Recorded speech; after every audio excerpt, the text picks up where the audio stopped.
Sa isang liblib na baryo na napapalibutan ng malalawak na palayan at taniman ng kamote, naninirahan ang isang matandang magsasaka na kilala sa pangalang Tatay Noli. Siya ay payat, maitim sa sikat ng araw at bakas sa kanyang mukha ang mahabang taon ng pakikibaka sa buhay. Sa kabila nito, ang kanyang mga mata ay puno ng kabutihan at pag-asa. Araw-araw, bago pa sumikat ang araw, gumigising na si Tatay Noli. Tahimik niyang binubuksan ang pintuan ng kanilang maliit na kubo na gawa sa kawayan at nipa. Humihigop siya ng malamig na hangin habang pinagmamasdan ang kanyang taniman, ang kanyang tanging yaman at pag-asa. Mayroon siyang maliit na bahagi ng lupa na kanyang sinasaka. Dito siya nagtatanim ng palay at kamote. Hindi man kalakihan ng kanyang ani, sapat na ito upang mabuhay sila ng kanyang pamilya kahit papaano. Ngunit sa mga nagdaang buwan, tila sinubok ang kanyang katatagan. Madalas na kulang ang ulan at kung minsan naman ay sobra ang init ng araw. Ang kanyang mga pananim ay hindi lumalaki ng maayos. Ang mga palay ay naninilaw bago pa man magbunga at ang mga kamote ay maliliit at hindi sapat upang maibenta sa pamilihan. Sa kabila ng lahat, hindi nawawalan ng pag-asa si Tatay Noli. Basta't may lupa, may buhay, madalas niyang sabihin sa kanyang sarili habang pinupunasan ng pawis sa kanyang noo. May asawa si Tatay Noli na si Aling Sela at isang anak na dalagitang si Lina. Ang kanyang asawa ay tumutulong sa bahay at kung minsan ay sumasama sa bukid. Si Lina naman ay nag-aaral sa kalapit na paaralan, bagamat madalas itong hindi makapasok dahil sa kakulangan ng baon. Isang hapon, habang pauwi si Tatay Noli mula sa bukid, dala ang ilang piraso ng kamote at kaunting palay na kanyang naani na pabuntong hininga siya. Hindi niya alam kung paano niya maibebenta ang kanyang ani. Maliit ito at hindi maganda ang kalidad. Alam niyang hindi ito papansinin ng mga mamimili sa bayan. Pagdating niya sa kanilang kubo, sinalubong siya ni Lina. "Tatay, may pagkain po ba tayo ngayon?" Tanong nito, may halong pag-aalala. Ngumiti si Tatay Noli kahit mabigat ang kanyang dibdib. "Meron pa naman anak. Kakain tayo ng kamote mamaya." Hindi na umimik si Lina, ngunit halata ang lungkot sa kanyang mukha. Kinagabihan, habang sila'y kumakain ng pinakuluang kamote, tahimik ang paligid. Tanging tunog ng kuliglig at malamig na hangin ang maririnig. Sa isip ni Tatay Noli, umiikot ang kanyang mga alalahanin. Paano kung tuluyan nang hindi tumubo ang kanyang mga pananim? Paano na ang kanyang pamilya?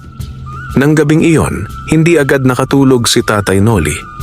Lumabas siya ng kubo at naupo sa isang lumang bangko. Pinagmasdan niya ang madilim na kalangitan na puno ng mga bituin. Sa kanyang puso, taimtim siyang nanalangin. "Sana po ay gabayan ninyo kami. Kahit kaunting tulong lang po." Habang siya'y nakaupo, napansin niya ang isang kakaibang liwanag sa may gilid ng kanyang taniman.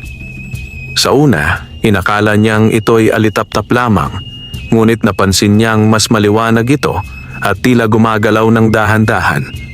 Tumayo si Tatay Noli at dahan-dahang lumapit. Habang siya'y papalapit, lalong luminaw ang anyo ng liwanag. Ito ay tila isang maliit na nilalang na kumikislap, ngunit hindi niya maaninag ng maayos. Biglang huminto ang liwanag at tila nag-anyong tao. Isang maliit ngunit malinaw na anyo ng isang nilalang na hindi pangkaraniwan. Napaatras si Tatay Noli sa takot at pagtataka. "Sino ka?" Nanginginig niyang tanong. Ngunit hindi sumagot ang nilalang. Sa halip, ito'y ngumiti at dahan-dahang tumingin sa kanyang taniman ng palay at kamote. Pagkatapos ay muli itong nagliwanag ng mas maliwanag at sa isang iglap, ito'y naglaho. Natigilan si Tatay Noli. Hindi niya alam kung panaginip lamang ba iyon o totoo. Dahan-dahan siyang bumalik sa kanilang kubo, dala ang kaba at pagkamangha. Kinabukasan, maaga siyang nagpunta sa kanyang bukid. Ngunit pagdating niya ron, napahinto siya sa kanyang kinatatayuan. Ang kanyang mga pananim na dati naninilaw at nanghihina ay tila biglang sumigla. Ang mga dahon ay naging luntian at sariwa. Ang mga kamote ay tila lumaki ng hindi pangkaraniwan. Napakurap si Tatay Noli. Iniisip kung tama ba ang kanyang nakikita. Lumuhod siya at hinawakan ang lupa. Hindi ito pangkaraniwan, bulong niya sa sarili. Sa kanyang puso, unti-unting sumibol ang isang kakaibang pag-asa at kasabay nito, ang tanong, ano ang tunay na nakita niya kagabi? At sino ang mahiwagang nilalang na iyon? Hindi pa niya alam, ngunit ang gabing iyon ang simula ng isang kakaibang pagbabago sa kanyang buhay. Isang pagbabago na magdadala sa kanya sa mundo ng hiwaga, kababalaghan, at hindi inaasahang kapalaran. Ang simpleng magsasaka na si Tatay Noli ay malapit nang makatagpo ng isang nilalang na magpapabago sa kanyang kapalaran. Isang engkantong may kakaibang layunin sa kanyang palay at kamote. At sa pag-usbong ng kanyang pananim, kasabay ding umuusbong ang isang lihim na matagal nang nakatago sa kanilang lupain. Maagang maaga pa lamang ay nasa bukid na si Tatay Noli. Hindi pa sumisikat ng tuluyan ang araw, ngunit tila may kakaibang sigla sa kanyang dibdib. Ang alaala ng mahiwagang liwanag na kanyang nasaksihan kagabi ay hindi pa rin nawawala sa kanyang isipan. Pagdating niya sa kanyang taniman, muli niyang nasilayan ng pagbabago. Ang mga palay ay nakatayo ng tuwid at tila sumasabay sa marahang ihip ng hangin. Ang mga kamote naman ay tila mas mataba at mas malusog kaysa dati. Hindi niya maiwasang mapangiti. Salamat po, bulong niya habang nakatingala sa langit. Sa pagkakataong iyon, nagpasya si Tatay Noli na subukan muling mag-ani. Maingat niyang hinukay ang lupa at isa-isang kinuha ang mga kamote. Laking gulat niya nang makita ang laki at kinis ng mga ito. Ang mga palay naman ay tila handa ng anihin, punong-puno at mabibigat ang mga uhay. Sa loob lamang ng ilang oras, nakapuno siya ng 2 sako ng palay at isang malaking bilao ng kamote. Hindi niya akalain na sa ganitong kalagayan ng kanyang bukid ay makakaani siya ng ganito karami. Ngunit kasabay ng kanyang tuwa ay ang pag-aalala. Sino kaya ang bibili nito? Tanong niya sa sarili. Alam niyang hindi basta-basta tatanggapin ng mga mamimili sa bayan ang kanyang ani, lalo na't dati ay hindi maganda ang kalidad ng kanyang produkto. Ngunit ngayon, tila kakaiba ang lahat. Habang siya ay nagpapahinga sa ilalim ng isang punong mangga, may narinig siyang yabag mula sa likuran. Dahan-dahan siyang lumingon. Isang matangkad na lalaki ang nakatayo sa di kalayuan. Nakasuot ito ng kakaibang kasuotan. Tila makaluma, ngunit malinis at maayos. Ang kanyang balat ay maputla at ang kanyang mga mata ay may kakaibang kinang. Hindi ito mukhang taga-baryo. Magandang umaga, bati ng lalaki sa mahinahong tinig. Napatayo si Tatay Noli. Magandang umaga rin po. Sino po kayo? Tanong niya, may halong pag-iingat. Ngumiti ang lalaki. Ako'y isang manlalakbay lamang. Napadaan ako rito at napansin ko ang inyong mga pananim. Saglit na natahimik si Tatay Noli. Hindi po kalakihan ng ani ko pero kung may kailangan po kayo. Hindi pa niya natatapos ang kanyang sasabihin ay agad na sumagot ang lalaki. Nais kong bilhin ang lahat ng inyong palay at kamote. Nagulat si Tatay Noli. Lahat po? Tanong niya.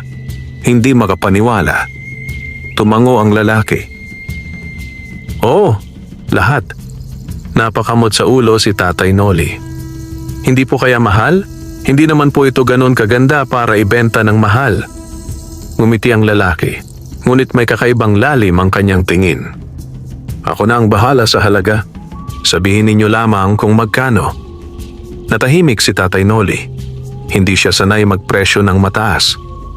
Sa katunayan, Madalas ay halos ipamigay na lamang niya ang kanyang ani upang hindi masayang. Kung ganoon po, kahit ano na lang pong ibigay ninyo. Mahina niyang sagot. Dahan-dahang inilabas ng lalaki ang isang maliit na supot mula sa kanyang kasuotan. Inabot niya ito kay Tatay Noli. Para sa inyong ani. Tinanggap ito ni Tatay Noli at agad niyang binuksan. Napanganga siya sa kanyang nakita. Sa loob ng supot ay mga gintong barya, makikintab at tila bago. Hindi po ito maaari, gulat niyang sabi. Ngumiti lamang ang lalaki. Karapat dapat iyan sa inyong sipag at tiyaga. Pero sobra-sobra po ito. Hindi ko po kayang tanggapin. Hindi sobra. Putol ng lalaki sa kanyang sasabihin. Sapat lamang iyon para sa inyong pinaghirapan. Hindi makapagsalita si Tatay Noli. Hindi niya alam kung ano ang gagawin. Sa huli, dahan-dahan niyang tinanggap ang supot. Maraming salamat po. Mahina niyang sabi. Tumango ang lalaki. Babalik ako, sabi nito. Kung meron pa kayong ani, nais ko pa ring bumili. Babalik po kayo? Tanong ni Tatay Noli. Ngunit bago pa siya makakuha ng sagot, ang lalaki ay unti-unting naglakad palayo hanggang sa tila naglaho sa likod ng mga puno. Napakamot si Tatay Noli. Ang bilis naman! Pag-uwi niya sa kanilang kubo, agad niyang ipinakita ang supot ng ginto kay Aling Sela at Lina. Galing po ito sa isang mamimili, paliwanag niya. Hindi makapaniwala si Aling Sela. Totoo ba ito? Ginto talaga? Oo, sagot ni Tatay Noli. Hindi ko rin alam kung bakit ganito kalaki ang ibinayad niya. Si Lina naman ay napangiti. Tatay, baka po swerte na natin ito. Ngunit sa kabila ng saya, may kakaibang pakiramdam si Tatay Noli. Ang lalaki, ang kanyang mga mata, ang kanyang biglaang paglitaw at pagkawala. Hindi iyon pangkaraniwan.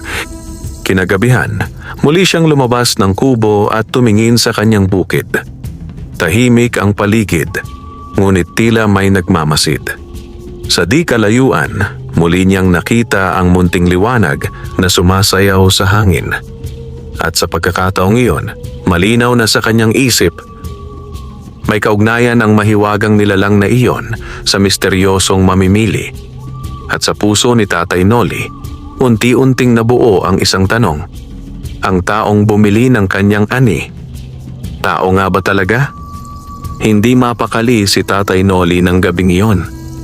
Habang nakahiga sa kanilang kubo, paulit-ulit na pumapasok sa kanyang isipan ang mukha ng misteryosong mamimili. Hindi niya maipaliwanag kung bakit tila may kakaibang hatak ang presensya nito. Parang hindi pangkaraniwang tao. Tahimik na natutulog sina Aling Sela at Lina, ngunit siya'y gising na gising. Sa labas, maririnig ang marahang ihip ng hangin at ang huni ng mga kuliglig. Muli siyang bumangon. Dahan-dahan niyang binuksan ang pinto at lumabas. Ang buwan ay maliwanag at tila nagbibigay liwanag sa buong bukirin. Ngunit higit pa roon, muli niyang nakita ang pamilyar na liwanag sa gilid ng kanyang taniman. Hindi na siya nag-atubiling lumapit. Habang papalapit siya, ang liwanag ay unti-unting lumilinaw. Hanggang sa muli itong naganyong maliit na nilalang na kumikislap. Sa pagkakataong ito, hindi na siya gaanong natakot. Sino ka ba talaga? Tanong niya. Mas matatag na ang tinig. Ang nilalang ay dahan-dahang lumutang sa harap niya. Ang anyo nito ay parang isang maliit na tao, ngunit ang balat ay kumikislap na parang binudburan ng alikabok ng bituin. Ako ang nagbabantay sa lupaing ito, sagot nito sa isang tinig na malumanay ngunit malinaw. Napahinto si Tatay Noli. Nagbabantay? Ulit niya. Tumango ang nilalang. Matagal ka nang nagsasaka rito. Nakita namin ang iyong sipag, ang iyong kabutihan, at ang iyong pagtitiis. Sino ang kami? Tanong ni Tatay Noli. Ngumiti ang nilalang. Ang mga nilalang na hindi nakikita ng karaniwang mata. Napalunok si Tatay Noli. Engkanto? Mahina niyang sabi. Hindi sumagot ang nilalang, ngunit ang ngiti nito ay sapat na upang kumpirmahin ang kanyang hinala. Kung ganoon, kayo ba ang dahilan kung bakit gumanda ang aking mga pananim? Tanong niya. Hindi namin binago ang iyong lupa. Sagot ng nilalang. Pinatibay lamang namin ang biyayang matagal nang naroon. Napaisip si Tatay Noli. Pero bakit ako? Tanong niya. Marami namang magsasaka sa baryo. Hindi lahat ay may pusong tulad mo. Sagot ng nilalang. Hindi lahat ay patuloy na nagsisikap kahit walang katiyakan. Natahimik si Tatay Noli. Hindi niya alam kung ano ang isasagot. Maya-maya, muli siyang nagtanong. Ang lalaking bumili ng aking ani, kilala mo ba siya? Sandaling natahimik ang nilalang. Pagkatapos ay dahan-dahan itong tumango. Isa siya sa amin. Naramdaman ni Tatay Noli ang mabilis na pagtibok ng kanyang puso. Engkanto rin siya? Oo, sagot ng nilalang. Ngunit hindi siya tulad ng iba. Siya ang tagapag-ingat ng mga ani. Ang pumipili kung alin ang may halaga at alin ang hindi. Kung ganoon, bakit niya binili ang aking ani ng ganoon kamahal? Tanong ni Tatay Noli. Dahan-dahang lumutang ang nilalang palapit sa kanyang mga pananim. Dahil ang iyong ani ay hindi lamang bunga ng lupa, sabi nito, ito ay bunga ng iyong puso. Hindi agad nakaimik si Tatay Noli. Ngunit may isa pang tanong na bumabagabag sa kanyang isipan. May kapalit ba ito? Direkta niyang tanong. Huminto ang paggalaw ng nilalang. Lahat ng biyaya ay may kaakibat na pananagutan, sagot nito. Napakapit si Tatay Noli sa kanyang dibdib. Anong ibig mong sabihin? Darating ang araw na hihingin sa iyo ang isang bagay. Paliwanag ng nilalang. Hindi ginto, hindi ani, kundi isang bagay na higit pa ron. Nanlamig si Tatay Noli. Ano yon? Ngunit hindi agad sumagot ang nilalang. Sa halip, ito'y tumingin sa kalangitan. Tila may pinakikinggan. Hindi pa oras upang malaman mo, sabi nito. Ngunit tandaan mo, ang lahat ng ito ay hindi aksidente. Unti-unting lumiwanag ang katawan ng nilalang. Maghanda ka, dagdag nito. Sapagkat ang biyayang natanggap mo ay simula pa lamang. At ang lalaking iyon, babalik siya. Pagkatapos ng mga salitang iyon, ang nilalang ay naglaho sa hangin, parang usok na tinangay ng malamig na simoy. Naiwan si Tatay Noli sa gitna ng kanyang bukid, tulala at puno ng tanong. Hindi na siya nakabalik agad sa kanilang kubo. Umupo siya sa lupa at pinagmasdan ang kanyang mga pananim. Sa unang pagkakataon, ang biyayang kanyang natanggap ay hindi lamang nagdala ng saya, kundi pati ng pangamba. Ano ang kapalit ng lahat ng ito? At handa ba siyang harapin iyon? Sa kanyang dibdib, naramdaman niya ang bigat ng isang bagay na hindi pa niya lubos na nauunawaan. Ngunit isang bagay ang tiyak. Ang kanyang simpleng buhay bilang magsasaka ay hindi na kailanman magiging katulad ng dati. At ang misteryosong engkantong mamimili ay may layuning higit pa sa pagbili ng kanyang ani.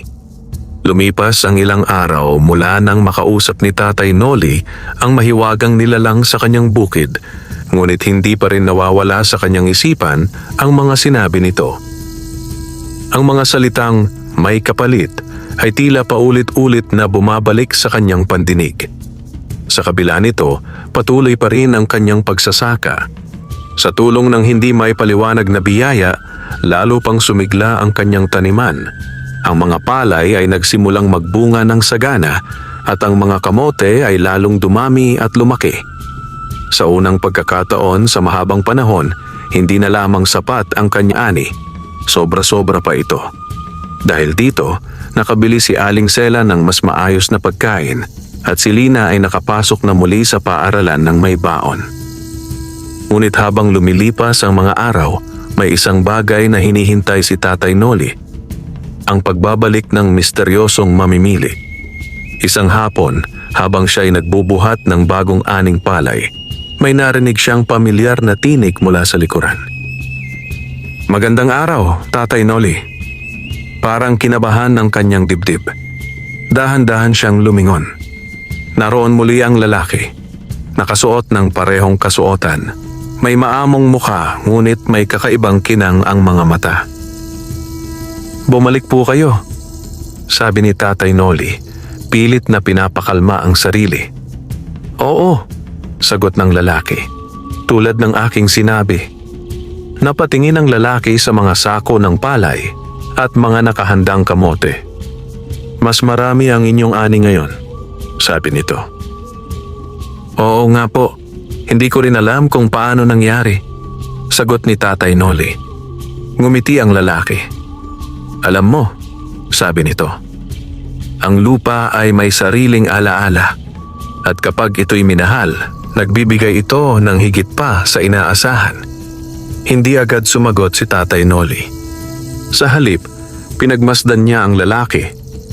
"Bibilin niyo po ulit?" tanong niya. "Oo, lahat."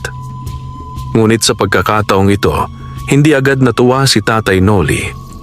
May naaalala siyang sinabi ng maliit na nilalang, may kapalit. Bago po yon, maingat niyang sabi, "Maaari po ba akong magtanong?" Tumango ang lalaki. "Ano po ba talaga kayo?" Diretsong tanong ni Tatay Noli. Saglit na natahimik ang paligid. Ang hangin ay tila huminto at ang mga dahon ng palay ay hindi na gumalaw. Ang lalaki ay dahan-dahang ngumiti. "Kung sasabihin kong ako'y isang tao, maniniwala ka ba?" tanong nito. Hindi sumagot si Tatay Noli.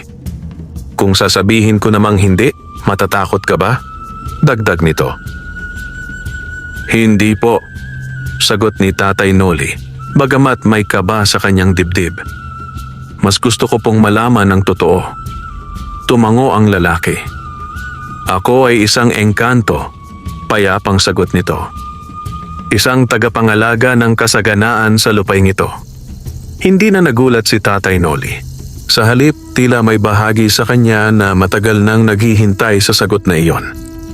"Kaya po pala," bulong niya. "Hindi lahat ng engkanto ay nananakit," dagdag ng lalaki. "May ilan sa amin na tumutulong, lalo na sa mga taong karapat-dapat." "Karapat-dapat po ba ako?" tanong ni Tatay Noli. "Hindi ka sakim," sagot ng engkanto. "Hindi ka nangaapi. At higit sa lahat, hindi ka sumusuko." Napayuko si Tatay Noli. Ngunit muli niyang naalala ang isang bagay. "Kung ganon po, ano po ang kapalit ng lahat ng ito?" tanong niya. Mas mabigat ang tinig. Sa unang pagkakataon, nawala ang ngiti sa mukha ng engkanto. "Hindi ka ba kontento sa biyayang iyong natatanggap?" tanong nito. "Kontento po ako," sagot ni Tatay Noli. "Ngunit ayokong dumating ang araw na hindi ko kayang bayaran ang utang na hindi ko alam." Tahimik ang engkanto. Pagkatapos ay dahan-dahan itong lumapit kay Tatay Noli. "May araw na hihingin ko ang iyong tulong," sabi nito. "Hindi ngayon, hindi bukas, ngunit darating iyon." "Anong tulong po?" tanong ni Tatay Noli. "Kapag dumating ang oras, malalaman mo." Nanlamig muli ang kanyang pakiramdam. Ngunit hindi siya umatras. "Kung makakabuti po iyon, handa akong tumulong," sabi niya. Ngumiti muli ang engkanto. Ngunit sa pagkakataong ito, tila may kasamang lungkot ang ngiti nito. "Yan ang dahilan kung bakit ikaw ang pinili." Muling inilabas ng engkanto ang supot ng ginto at iniabot ito kay Tatay Noli. Mas marami ito kaysa noong una. Ngunit bago pa ito tuluyang kunin ni Tatay Noli, sandali siyang nagatubili. "Kung sakaling hindi ko po kayang ibigay ang inyong hihingin," mahina niyang sabi, Hindi sumagot agad ang engkanto. Sa halip, tumingin ito sa malawak na bukirin, parang may iniisip na malalim. Darating ang panahon na ang puso mo ang magpapasya, sagot nito. At doon mo malalaman kung sino ka talaga. Matapos iyon, iniwan ng engkanto ang ani. Tila kusa itong nawala sa mga sako, parang tinangay ng hangin. Napanganga si Tatay Noli. Sa isang iglap, wala na ang kanyang mga ani. Ngunit kapalit nito ay ang mabigat na supot ng ginto sa kanyang kamay. Paglingon niya, wala na rin ang engkanto. Muli itong naglaho na parang hindi kailanman naroon. Naiwan si Tatay Noli sa gitna ng kanyang bukid, hawak ang supot ng ginto at dala ang bigat ng isang pangakong hindi pa niya lubos na nauunawaan. Sa kanyang puso, unti-unting nabuo ang isang katotohanan. Ang biyayang kanyang tinatanggap ay hindi lamang simpleng tulong. Ito ay isang kasunduan. At sa bawat araw na lumilipas, siya ay papalapit sa araw na kailangan niyang tuparin ang kanyang bahagi. Lumipas ang mga araw na tila mas magaan ang pamumuhay ng pamilya ni Tatay Noli. Ngunit sa kanyang kalooban ay may unti-unting bumibigat na pakiramdam. Ang supot ng ginto na kanyang natanggap ay nagbigay sa kanila ng sapat na pagkain, bagong kagamitan sa bukid at kaunting ipon para sa kinabukasan. Si Lina ay nakakapag-aral na ng maayos at si Aling Sela ay hindi na kailangang mag-alala araw-araw kung ano ang ihahain sa hapag. Ngunit sa kabila ng mga biyayang ito, hindi mapalagay ang isipan ni Tatay Noli. Tuwing gabi, madalas siyang magising at lumabas ng kubo upang pagmasdan ang kanyang bukirin. Hindi na siya natutuwa tulad ng dati sa sigla ng kanyang mga pananim. Sa halip, pakiramdam niya ay may mga matang nakamasid sa kanya, hindi nakikita ngunit ramdam. Isang gabi, habang siya'y nakaupo sa ilalim ng punong mangga, muling nagpakita ang maliit na kumikislap na nilalang. Hindi na nagulat si Tatay Noli.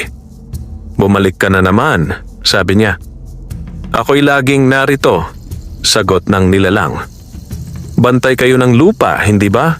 tanong ni Tatay Noli. Tumango ang nilalang. "Kung ganoon, alam mo ang mangyayari sa akin," sabi niya. Sandaling natahimik ang nilalang. "Alam namin ang maaaring mangyari," sagot nito. "Sabihin mo sa akin ang totoo," giit ni Tatay Noli. "Ano ang hihingin ng engkantong iyon?" Dahan-dahang lumutang ang nilalang sa kanyang harapan. "Hindi iyon isang bagay na basta sinasabi," tugon nito. "Dumarating iyon sa tamang panahon." "Pero paano kung hindi ko kayanin?" tanong ni Tatay Noli, bakas ang pag-aalala sa kanyang mukha. "Kung ganoon," sagot ng nilalang, "mawawala ang lahat." Nanlamig ang kanyang katawan. "Lahat?" ulit niya.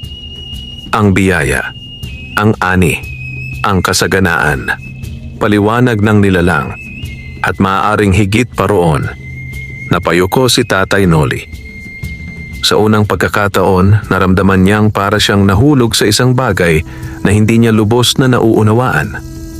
"Ayaw kong mawala ang lahat," bulong niya. "Hindi para sa akin, kundi para sa pamilya ko." "Kung ganoon," sabi ng nilalang, "dapat mong ihanda ang iyong sarili." "Paano?" "Sa pamamagitan ng pagiging matatag," sagot nito. "Hindi lahat ng pagsubok ay nasusukat sa lakas ng katawan. Kadalasan, ito ay nasusukat sa tibay ng puso." Tahimik si Tatay Noli. Sa kanyang isip naglalaro ang maraming tanong. Ngunit bago pa siya makapagsalita muli, ang nilalang ay unti-unting naglaho. Naiwan siyang mag-isa sa dilim. Kinabukasan, mas maaga siyang pumunta sa bukid. Ngunit sa pagkakataong iyon, hindi siya agad nagsimulang magtrabaho. Sa halip, tumayo siya sa gitna ng kanyang taniman at tahimik na nag-isip. Kung darating ang araw na iyon, handa ba ako? Tanong niya sa sarili. Habang siya'y nakatayo, napansin niyang may isang bahagi ng kanyang bukirin na tila hindi kasing sigla ng iba. Ang mga palay roon ay bahagyang nakayuko at ang lupa ay tila mas tuyo. Lumapit siya at sinuri ito. Bakit kaya ganito? Bulong niya. Hinukay niya ang lupa at napansin niyang may kakaibang ugat na tila hindi pangkaraniwan. Itim at matigas, parang hindi bahagi ng kanyang pananim. Napakunot ang kanyang noo. Hindi pa niya ito nakikita dati. May mali, sabi niya. Sa sandaling iyon, may narinig siyang mahinang bulong mula sa hangin. Hindi lahat ng biyaya ay walang kapalit. Napalingon siya, ngunit wala siyang nakita. Bigla siyang kinabahan. Mabilis niyang tinabunan ang kakaibang ugat at tumayo. Sa kanyang dibdib, muli niyang naramdaman ang bigat ng pangamba. Pag-uwi niya sa kubo, sinalubong siya ni Lina na may ngiti. Tatay, nakabili po si nanay ng bigas at ulam. Masarap daw po ang kakainin natin mamaya. Napangiti si Tatay Noli, ngunit hindi ito umabot sa kanyang mga mata. Maganda yan, anak, sagot niya. Ngunit habang pinagmamasdan niya ang kanyang anak, may isang bagay siyang napagtanto. Hindi lamang siya ang maapektuhan ng kanyang mga desisyon, kasama ang kanyang pamilya. At kung darating ang araw na kailangan niyang pumili, ano ang pipiliin niya? Ang kapakanan ng kanyang pamilya o ang pagtupad sa pangakong hindi niya lubos na nauunawaan? Sa gabing iyon, muling tumingin si Tatay Noli sa kanyang bukirin. Ngunit sa pagkakataong ito, hindi na lamang ito isang taniman. Isa na itong lihim na unti-unting nagbubukas. At sa loob nito, may panganib na hindi pa niya nakikita ng buo. Hindi na naging payapa ang mga sumunod na araw para kay Tatay Noli. Sa bawat pag-apak niya sa kanyang bukirin, tila may kakaibang bigat na nakadagan sa kanyang dibdib. Hindi na lamang ito simpleng lupa na kanyang sinasaka. Isa na itong lugar na may lihim na unti-unting nagpapakita ng sarili. Hindi niya makalimutan ang itim na ugat na kanyang nakita sa isang bahagi ng bukid. Kinabukasan, agad siyang nagtungo roon. Tahimik ang paligid, ngunit may kakaibang pakiramdam na parang may nagmamasid sa kanya. Lumuhod siya at muling hinukay ang lupa sa lugar na iyon. Ngunit sa kanyang pagtataka, wala na roon ang itim na ugat. Malinis ang lupa, parang walang kakaibang nangyari. Napakunot ang kanyang noo. Hindi maaaring nagkamali ako. Bulong niya. Sinuri niya ang paligid, ngunit wala siyang nakitang kakaiba. Ang mga palay ay muling mukhang malusog at ang lupa ay tila normal. Ngunit hindi siya mapakali. Habang siya'y nakayuko, bigla niyang naramdaman ang malamig na hangin na dumaan sa kanyang likuran. Dahan-dahan siyang tumayo at lumingon.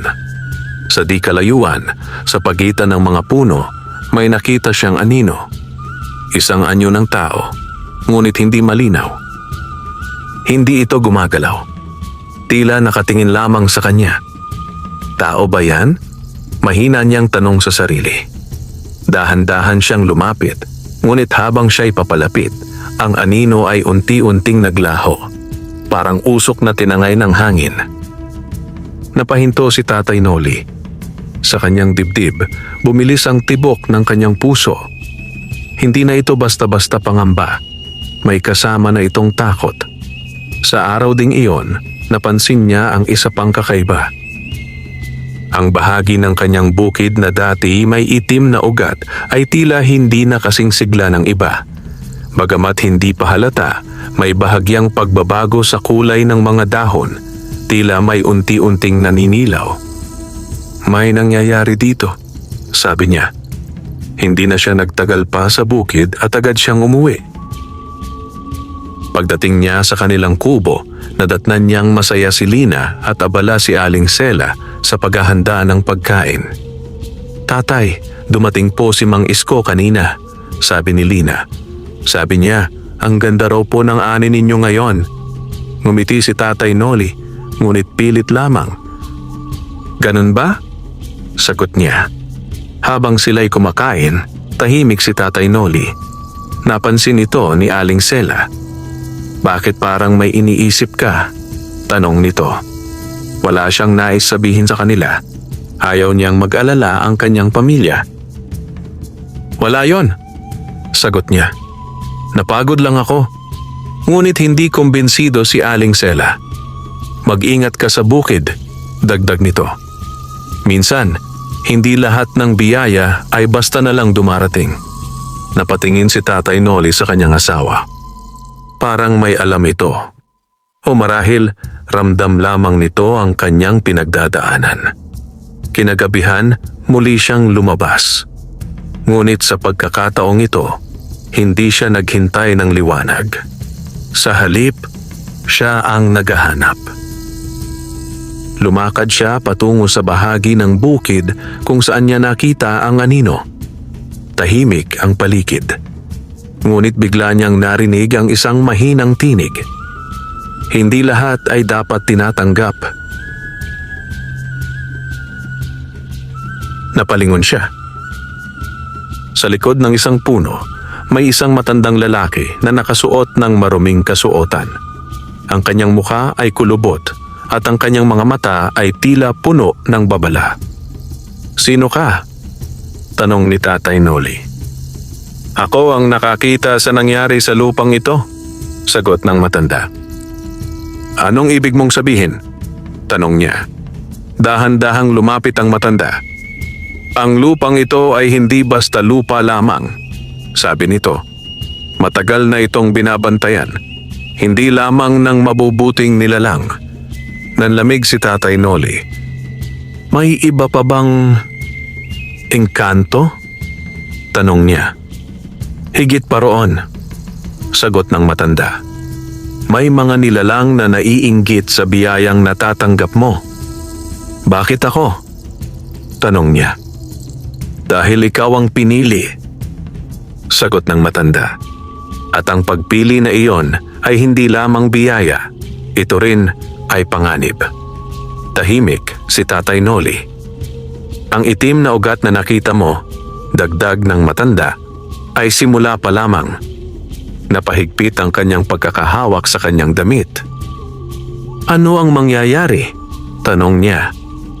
Kapag tuluyang kumalat iyon, sagot ng matanda, ang lupa mo ay hindi na magbubunga at ang biyayang natanggap mo ay maaaring maging sumpa.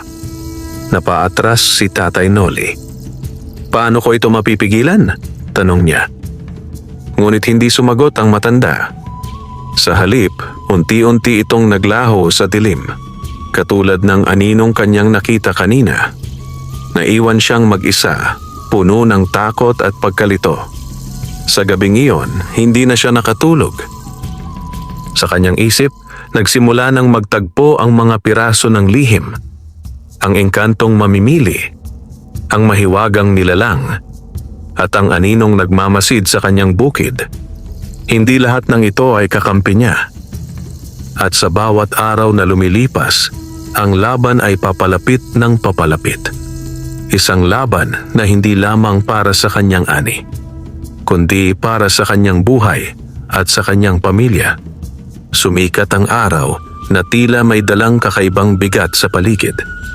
Maagang nagising si Tatay Noli, ngunit hindi tulad ng dati, hindi sigla ang bumungad sa kanyang damdamin, kundi pag-aalala. Hindi niya makalimutan ang sinabi ng matandang lalaki kagabi. Ang itim na ugat ay simula pa lamang. Agad siyang nagtungo sa bukid, dala ang determinasyong alamin ang katotohanan. Pagdating niya roon, hindi na niya kailangang maghanap pa.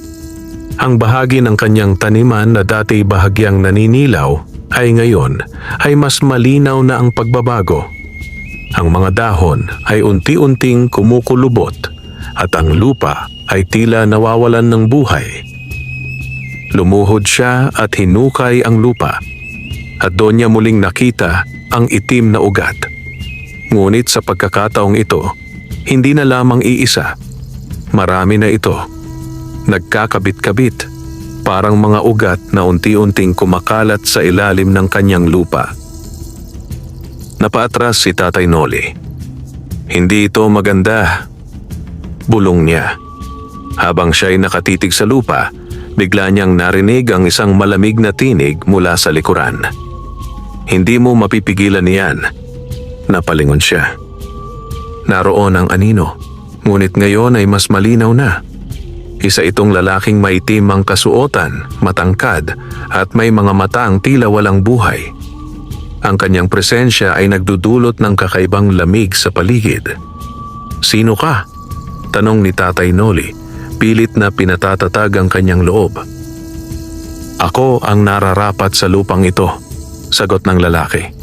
"Hindi ang engkantong tumulong sa iyo." Nanlamig si Tatay Noli. "Engkanto ka rin?" tanong niya. Ngumiti ang lalaki, isang ngiting walang kabutihan. "Ako ang kabaligtaran nila. Hindi na kailangang ipaliwanag pa." Alam ni Tatay Noli na ang nilalang na nasa harap niya ay hindi mabuti. "Bakit mo ginagawa ito?" tanong niya. "Dahil ang biyayang natanggap mo ay hindi para sa iyo," sagot nito. "At kung hindi mo kayang bayaran ang kapalit, kukunin namin ang lahat." Napahigpit ang kanyang mga kamay. "Hindi ko hiningi ang lahat ng ito," sabi niya. "Ngunit tinanggap mo," malamig na sagot ng nilalang. Natahimik si Tatay Noli. Hindi niya maitanggi iyon. "May paraan pa," dagdag ng nilalang. "Sumama ka sa amin." "Sumama?" ulit ni Tatay Noli. "Ibigay mo ang lupa," sabi nito. "At hahayaan naming mabuhay ang iyong pamilya ng payapa." Napatingin si Tatay Noli sa kanyang bukid. Ito ang bunga ng kanyang paghihirap. Ito ang kanyang buhay. "At kung hindi," tanong niya. "Unti-unti naming kukunin ang lahat," sagot ng nilalang. "Simula sa iyong ani hanggang sa iyong pamilya." Nanlambot ang kanyang tuhod. Ngunit hindi siya umatras. "Hindi ko ibibigay ang lupa ko," matatag niyang sagot. Saglit na natahimik ang nilalang. Pagkatapos ay ngumiti ito. Ngunit mas madilim ang ngiting iyon. "Kung ganoon, magsisimula na ang tunay mong pagsubok." Sa isang iglap, naglaho ang nilalang. Kasabay nito, tila kumalat ang lamig sa buong bukirin. Napansin ni Tatay Noli na ang mga itim na ugat ay bahagyang gumalaw, parang buhay. Napaatras siya. "Diyos ko," bulong niya. Hindi na siya nag-aksaya ng oras. Agad siyang tumakbo pa uwi. Pagdating niya sa kubo, nadatnan niya sina Aling Sela at Lina. "Tay, anong nangyari?" tanong ni Lina nang makita ang kanyang itsura. Hingal na hingal si Tatay Noli. "Kailangan nating mag-ingat," sabi niya. "Bakit?" tanong ni Aling Sela. Hindi na niya kayang itago pa ang lahat. Isinalaysay niya ang lahat. Ang engkanto, ang biyaya, ang itim na ugat, at ang nilalang na nagbabanta sa kanila. Tahimik na nakinig ang mag-ina. Pagkatapos niyang magsalita, walang umimik. Sa wakas, si Lina ang nagsalita. "Tatay, hindi po kita iiwan," sabi nito, may tapang sa tinig. Napatingin si Tatay Noli sa kanyang anak. "Anak," bulong niya. "Kung laban ito," dagdag ni Lina, "lalaban tayo." Napaluha si Tatay Noli. Ngunit si Aling Sela ay may ibang iniisip. "Hindi ito basta laban," sabi nito. "May kapangyarihang hindi natin kayang labanan mag-isa." "Kung ganoon, ano ang gagawin natin?" tanong ni Tatay Noli. Tahimik si Aling Sela. Pagkatapos ay dahan-dahan itong nagsalita. "Hanapin natin ang tumulong sa iyo." Napatingin si Tatay Noli sa kanya. "Ang engkanto," sabi niya. Tumango si Aling Sela. Kung siya ang nagbigay ng biyaya, baka siya rin ang makakatulong sa atin. Sa sandaling iyon, muling nagkaroon ng direksyon ng kanilang pag-asa. Ngunit sa labas ng kanilang kubo, sa gitna ng bukirin, Ang mga itim na ugat ay patuloy na gumagapang sa ilalim ng lupa at sa bawat galaw nito, papalapit ng papalapit ang panganib. Hindi na ito simpleng pagsubok ng buhay. Ito ay isang laban sa pagitan ng liwanag at dilim. At sa gitna nito, si Tatay Noli ang kailangang pumili kung hanggang saan ang kaya niyang isakripisyo. Hindi na nag-aksaya ng oras si Tatay Noli kinabukasan. Kasama sina Aling Sela at Lina, nagtungo siya sa Bukirin ng mas maaga kaysa dati. Hindi na nila kayang maghintay pa, kailangan nilang mahanap ang engkantong tumulong sa kanila. Tahimik ang paligid, ngunit may kakaibang lamig na bumabalot sa hangin. Ang dating masiglang taniman ay tila unti-unting pinanghihinaan. May ilang bahagi na ngayon ang lantaran ng naninilaw. Dito nagsimula, sabi ni Tatay Noli habang itinuturo ang bahagi ng lupa kung saan niya nakita ang itim na ugat. Lumuhod siya at muling hinukay ang lupa. Muli nilang nakita ang mga ugat. Ngayon ay mas makapal at mas marami na. Parang may sariling buhay. Marahang gumagalaw sa ilalim ng lupa. Napaatras si Lina. Tatay, parang gumagalaw. Nanginginig niyang sabi. Hinawakan siya ni Aling Sela. Magdasal ka. Bulong nito. Tumayo si Tatay Noli at tumingin sa paligid. Magpakita ka, malakas niyang sabi. Kung naririto ka, tulungan mo kami. Saglit na walang nangyari. Ngunit maya-maya, isang liwanag ang unti-unting sumibol mula sa gitna ng bukirin. Ang parehong liwanag na kanyang nakita noon. Unti-unti itong lumaki hanggang sa nag-anyong tao. Naroon ang engkantong mamimili. Tahimik itong nakatayo, nakatingin kay Tatay Noli at sa kanyang pamilya. Tinawag mo ako, sabi nito. Lumapit si Tatay Noli. Kailangan ko ng tulong, direkta niyang sabi. Napatingin ang engkanto sa lupa. Nararamdaman ko, sagot nito. Kumakalat na ang dilim. May masamang nilalang, dagdag ni Tatay Noli. Gusto niyang kunin ang lupa ko. Hindi lamang ang lupa mo, sabi ng engkanto. Pati ang biyayang narito. Tahimik si Aling Sela at Lina, ngunit ramdam ang kanilang kaba. Paano namin ito mapipigilan? Tanong ni Tatay Noli. Dahan-dahang tumingin ang engkanto sa kanya. May paraan, sabi nito. Sabihin mo, agad na sagot ni Tatay Noli. Ngunit hindi agad nagsalita ang engkanto. Sa halip, tumingin ito kay Lina.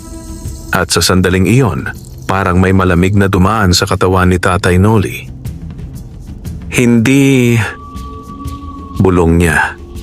Umiti ng bahagya ang engkanto, ngunit hindi ito masayang ngiti. Ang lupang ito ay buhay, sabi nito. At ang dilim na kumakalat ay nangangailangan ng isang kapalit upang mapigil. Anong kapalit? Tanong ni Aling Sela, nanginginig ang tinig. Dahan-dahang sumagot ang engkanto. Isang pusong walang bahid ng kasakiman. Napatingin silang lahat kay Lina. Hindi! Malakas na sabi ni Tatay Noli. Hindi ko ibibigay ang anak ko. Tahimik ang engkanto. Hindi ko siya kukunin, sabi nito. Ngunit kailangan niya ang mag-alay ng kanyang lakas. Anong ibig mong sabihin? Tanong ni Lina. Ang kanyang dalisay na puso ang makakapigil sa pagkalat ng dilim, paliwanag ng engkanto. Ngunit kapalit nito, mawawala ang kanyang lakas. Nanlambot si Tatay Noli. Hindi ko kaya iyon, bulong niya. Tatay, mahinang sabi ni Lina. Napatingin siya sa kanyang anak. Kung ito ang makakapagligtas sa atin, gagawin ko, sabi nito. Napaluha si Tatay Noli. Hindi, sabi niya. Hindi kita hahayaan. Ngunit lumapit si Lina at hinawakan ang kanyang kamay. Tatay, ginawa mo na ang lahat para sa akin, sabi niya. Ngayon ako naman. Hindi makapagsalita si Tatay Noli. Sa kanyang puso, parang may dalawang puwersang naglalaban. Ang pagmamahal sa kanyang anak at ang pangangailangang iligtas ang kanyang pamilya. Tandaan mo, sabi ng engkanto, ang desisyong ito ay hindi ko ipinipilit. Kayo ang pipili. Tahimik ang paligid. Ang hangin ay tila tumigil.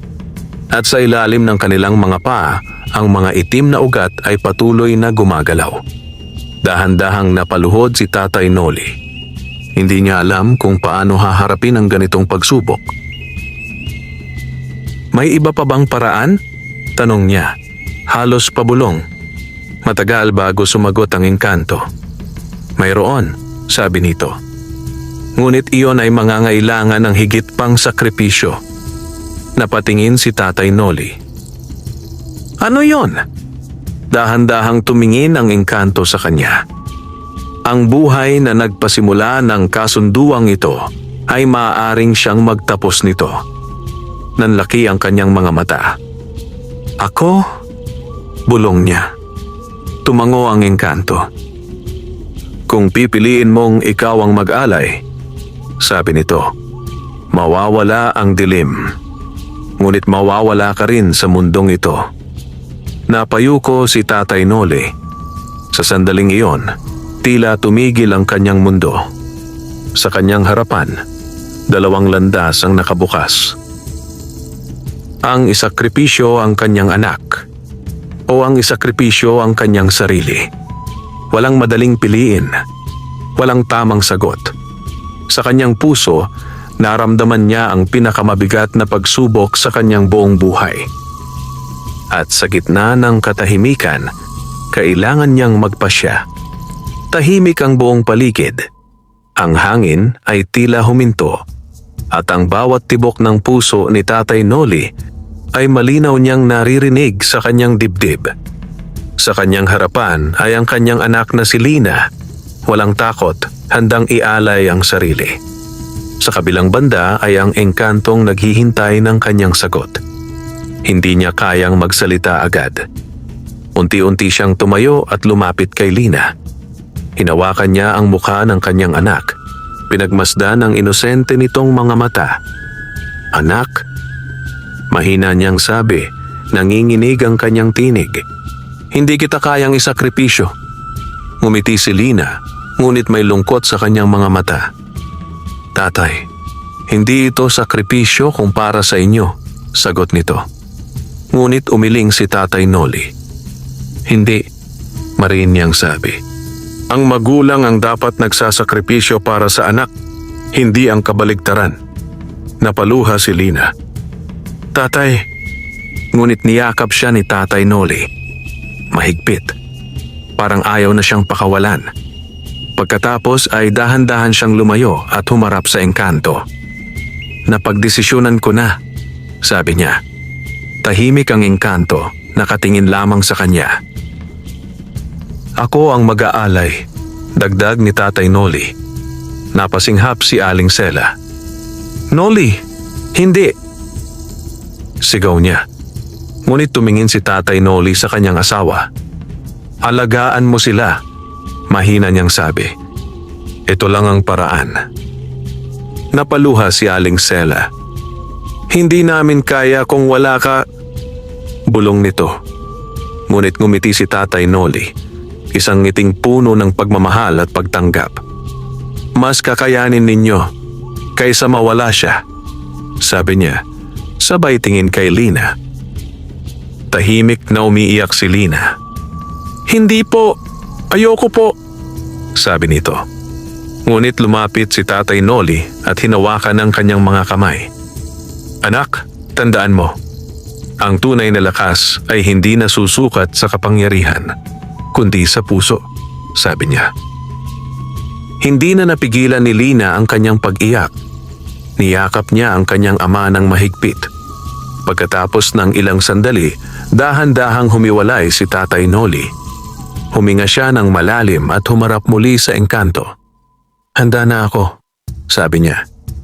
Ang engkanto ay tumingin sa kanya ng matagal. Sa unang pagkakataon, tila may paggalang sa kanyang mga mata. Sigurado ka ba? Tanong nito. Wala nang mas mahalaga pa sa pamilya ko, sagot ni Tatay Noli. Tumango ang engkanto. Kung ganoon, magsisimula na. Unti-unting lumiwanag ang paligid. Ang liwanag ay nagmula sa lupa. Parang ang mismong bukirin ay sumasagot sa kanyang pasya. Sa ilalim ng kanyang mga paa, ang mga itim na ugat ay biglang gumalaw. Ngunit sa pagkakataong ito, tila sila'y natatakot. Ang liwanag ay unti-unting kumalat sa buong bukirin. At sa gitna nito, si Tatay Noli ay nagsimulang mapalibutan ng maliwanag na sinag. Paalam? Mahina niyang sabi. Ama! Sigaw ni Lina. Ngunit hindi na siya lumingon. Unti-unti, ang kanyang katawan ay nagliwanag. Hanggang sa siya'y naging bahagi ng liwanag na bumalot sa lupa. Sa isang iglap, nawala siya. Tahimik ang paligid. Ang liwanag ay unti-unting humina. At sa kanilang harapan, ang bukirin ay bumalik sa dati nitong anyo, malusog, luntian at buhay na buhay. Ang mga itim na ugat ay tuluyang naglaho. Ngunit kapalit nito, wala na si Tatay Noli. Napaluha si Aling Sela at Lina. Sa gitna ng kanilang pagdadalamhati, tahimik na nakatayo ang engkanto. Natapos na ang kasunduan, sabi nito. Ngunit bago pa ito tuluyang maglaho, tumingin ito kay Lina. Ang alaala niya ay mananatili sa lupang ito, dagdag nito. At sa isang iglap, naglaho rin ang engkanto. Naiwan ang mag-ina sa gitna ng bukirin. Isang lupang muling nabuhay. Ngunit kapalit ng buhay ng isang ama. Sa katahimikan ng hangin, tila may bumubulong. Ang tunay na kabayanihan ay hindi nasusukat sa lakas, kundi sa kakayahang magmahal ng higit sa sarili. Lumipas ang mga araw matapos ang sakripisyong ginawa ni Tatay Noli. Ang dati tahimik na kubo ay napalitan ng lungkot at pananabik. Sa bawat sulok ng kanilang tahanan, naroon ang alaala niya. Ang kanyang tinig, ang kanyang ngiti, at ang kanyang walang sawang pagmamahal. Ngunit sa kabila ng kanilang pagdadalamhati, may isang bagay na hindi nila maitatanggi. Ang lupang iniwan ni Tatay Noli ay patuloy na nagbibigay buhay. Ang bukirin ay naging masagana. Ang mga palay ay laging puno at mabigat, at ang mga kamote ay patuloy na lumalaki ng higit sa inaasahan. Hindi na sila naghirap tulad ng dati. Ngunit para kay Aling Sela at Lina, ang kasaganahan ay walang saysay kung wala si Tatay Noli. Isang umaga, habang naglalakad si Lina sa bukirin, napansin niyang may kakaibang liwanag sa isang bahagi ng lupa. Ang mismong lugar kung saan naganap ang sakripisyo ng kanyang ama. Dahan-dahan siyang lumapit. Sa gitna ng lupa, may isang maliit na usbong na kakaiba sa lahat. Hindi ito palay o kamote. Ito ay isang halaman na kumikislap sa ilalim ng araw. Lumuhod si Lina at marahang hinawakan ito. Sa sandaling iyon, naramdaman niya ang isang init. Parang yakap ng isang taong matagal na niyang hindi nararamdaman. Tatay! Bulong niya. Unti-unting pumatak ang kanyang luha. Ngunit sa pagkakataong iyon, hindi ito puro lungkot. May kasama itong kapayapaan.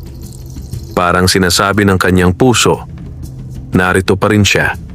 Mula noon, inalagaan ni Lina ang mahiwagang halaman. Araw-araw niya itong dinidiligan at kinakausap. At sa bawat paglipas ng araw, ito ay lumalaki at lalo pang kumikislap. Hindi nagtagal, kumalat ang balita sa buong baryo. Ang lupain ni Tatay Noli ay hindi na lamang basta bukirin. Ito ay naging simbolo ng biyaya at sakripisyo. Maraming tao ang humanga sa kanyang ginawa. Ngunit para kay Lina, hindi ito alamat.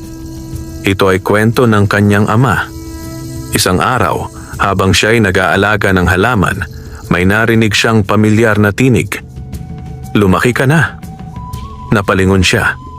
Sa kanyang harapan ay ang engkanto, ang parehong nilalang na naging bahagi ng kanilang kapalaran. Hindi na siya natakot. "Bumalik ka," sabi niya. "Oo," sagot ng engkanto. "Panahon na upang tapusin ang lahat."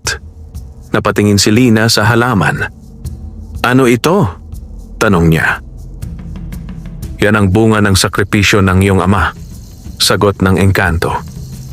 "Isang buhay na alaala." "Buhay?" ulit niya. Tumango ang engkanto. Ang kanyang diwa ay naging bahagi ng lupang ito. Paliwanag nito. At sa pamamagitan ng halaman na yan, patuloy siyang magbibigay ng biyaya. Napaluha si Lina, ngunit ngumiti siya. "Kung ganoon, hindi siya tuluyang nawala," sabi niya. "Hindi," sagot ng engkanto. "Ang tunay na pag-ibig ay hindi nawawala." Tahimik silang dalawa. Pagkatapos ay muling nagsalita ang engkanto.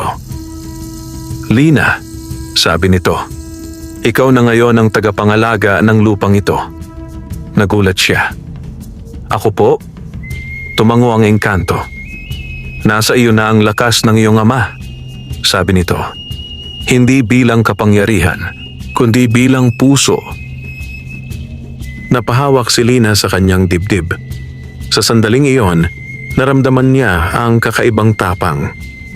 "Pangangalagaan ko po ito," sabi niya. Ngumiti ang engkanto. "Alam ko."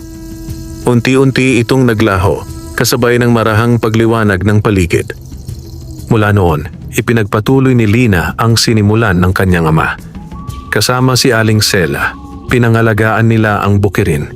Hindi nila ito ginamit upang magpayaman lamang, kundi upang tumulong din sa iba. Ang mga nangangailangan ay binibigyan nila ng ani. Ang mga nagugutom ay pinapakain nila.